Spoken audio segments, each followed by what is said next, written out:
Hi everybody, it's Alex here with a longer podcast than usual. It's critical that you get to grips with what I'll cover, so please take your time. You may need to listen to it a couple of times. Unit 2 below raises one of the most important points in the EFL ESOL arena. It focuses on the never-ending debate of correctness versus appropriateness in language teaching. Correctness is all to do with accuracy. The problem is that the idea of a bit of language always being right or wrong can be misleading. It's better to think of the piece of language being appropriate and acceptable or not. In linguistics and communication studies, appropriateness is the extent to which an utterance is perceived as suitable for a particular purpose and an audience in a particular social context. Register denotes the choice of formal or informal language we use to match a given situation. You know what context means. For example, the language spoken by a teenager to her friend may be appropriate, but that same language may not be appropriate if it were written in a business report. Register and context are everything.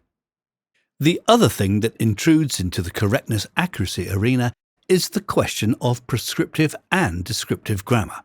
Prescriptive grammar rules are the right rules, according to some experts.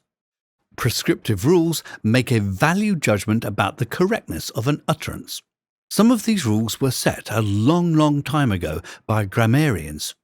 For example, never start a sentence with and or but. On the other hand, descriptive grammar seeks to prescribe how language is used in the real world at this moment in time. Descriptive rules, however, accept the patterns a speaker uses and try to account for them. Descriptive rules allow for different varieties of a language. They don't ignore construction simply because some prescriptive grammarian doesn't like it. Descriptive rules describe the way grammar is used. Descriptive grammar is a reaction to the way people speak and is accepting of alternative, less nitpicking forms. Descriptive rules also tend to change because language itself is always changing. Let's consider this sentence. Let's start at the very beginning. Prescriptive rules of grammar would tell us that this is wrong, because the beginning is a specific start point and you can't make it any more specific. You can't qualify further. However, descriptive rules say that this type of phrase is common in everyday spoken English at this moment. Many people see this usage as appropriate and acceptable, and it's right to use it. So where does this lead us to? It leads us to a conclusion that sometimes there's no right or wrong with some language constructions. Lots of teachers focus too much on accuracy. Of course, it's important that learners get a solid grounding in English grammar, but it shouldn't be the be-all and end-all. There's no point in a learner from China being fully competent in English grammar if he can't go into a cafe in Edinburgh and ask for a cappuccino, a fruit scone and some butter. And often teachers focus on what they think is the right grammar, when in fact some of that grammar may be out of date. On the other side of the debate are those teachers who view this differently. They adhere to the modern communicative approach. In this approach, as you know, the aim is communication and fluency. That is, the student can communicate as best as he can in line with his level of competence. The student can go into a cafe in Edinburgh and ask for a cappuccino, a fruit scone and some butter.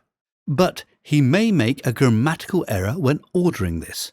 But that's okay, so long as his communication is appropriate and is understood by the server. Then he has achieved the goal of his communication. In other words, he has demonstrated fluency. Fluency is the ability to produce language in a coherent, effortless way. It doesn't mean that the language must be 100% accurate. So, where does this lead us to? We can borrow these lines from the text. With the adoption of a more communicative approach, there are occasions when an answer could contain a number of errors, but still be appropriate in terms of a response, while another answer could be grammatically perfect, but an inappropriate response. While, of course, a certain degree of accuracy is needed for all communication, classroom tasks should not be geared to more accuracy activities than fluency activities, because fluency is just as important. As stated above, a student who is more fluent than accurate can be more successful at communication than someone who is more accurate than fluent. This is because communication is a fluid concept, which involves more than one participant, and the other participant may still be able to understand the communication, even if the rate of accuracy of the speaker is not very high. In summary, I believe there should be a balance where you aim for accuracy and fluency. It's essential that you do not focus too much of your time on accuracy. Remember, appropriate communication and fluency are the goals. Well, that was a long but very important podcast. Well done.